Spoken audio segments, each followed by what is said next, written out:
तर आताची मोठी अपडेट येत आहे की एड्स बाधित तरुणाने 6 जणींना प्रेमाच्या जाळ्यात फसवलेला आहे आणि कशा प्रकारे हा प्रकार घडला त्याच्यावर एक नजर टाकूया।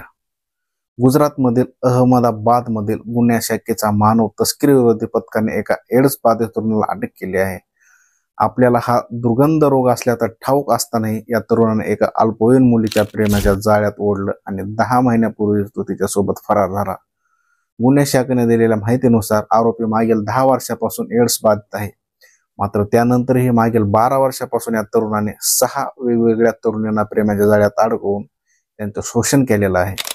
पोलिसांनी दिलेल्या माहितीनुसार असारवा येथे 22 मार्च 2024 रोजी आपल्या कुटुंबाबरोबर एक सामाजिक कार्यक्रमासाठी गेलेली अल्पवयीन मुलगी रात्री 8 वाजण्याच्या सुमारास अचानक गायब झाली।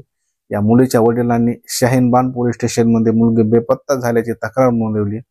3 महिन्यापासून या मुलीचा शोध घेतल्यानंतरही तिचा शोध न लागल्याने EF विभाग पोलिसांकडे हे प्रकरण वर्ग करण्यात आलं। या दरम्यान अल्पवयीन मुलीने उच्च न्यायालयामध्ये हेबियस कॉर्पस याचिका दाखल केली।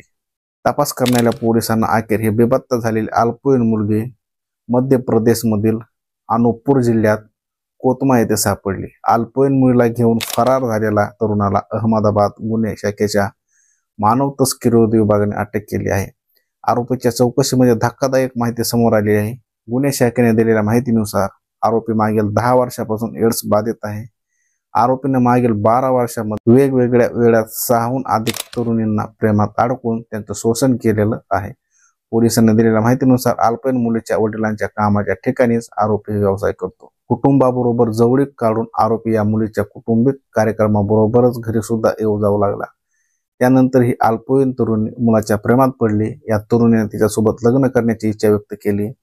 22 मार्च 2024 रोजी अल्पवयीन मुलगी अहमदाबादमधील आसरवा येथील एका कार्यक्रमासाठी गेली होती। त्यावेळेस आरोपीने तिला पळवून नेत बजेरा येथील आपल्या भाड्याच्या घरी या मुलीला घेऊन गेला आणि तेथेच तिला लपवून ठेवलं। या साऱ्या फसवणुकीमध्ये आरोपीचा भाऊ आणि आई सुद्धा सहभागी होते। अल्पवयीन तरुणीला ज्या घरात ठेवण्यात आलेली तिथे तिचा प्रियकर्त्याला जेवण आणून द्यायचा। या घरात कोणी राहत अशी शंका येऊ नये म्हणून दाराला बाहेरून कडी लावली जायची। आरोपीला त्याच्या वकिलानेच हा सल्ला दिला होता की मुलगी अल्पवयीन असल्याने ती संज्ञान होईपर्यंत तिला कुठेतरी घेऊन पळून जा।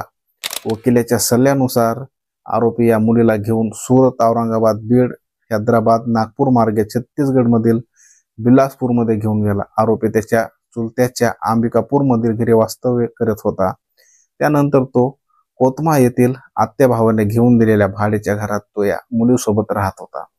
तेथूनच त्याला अटक करण्यात आलेली आहे।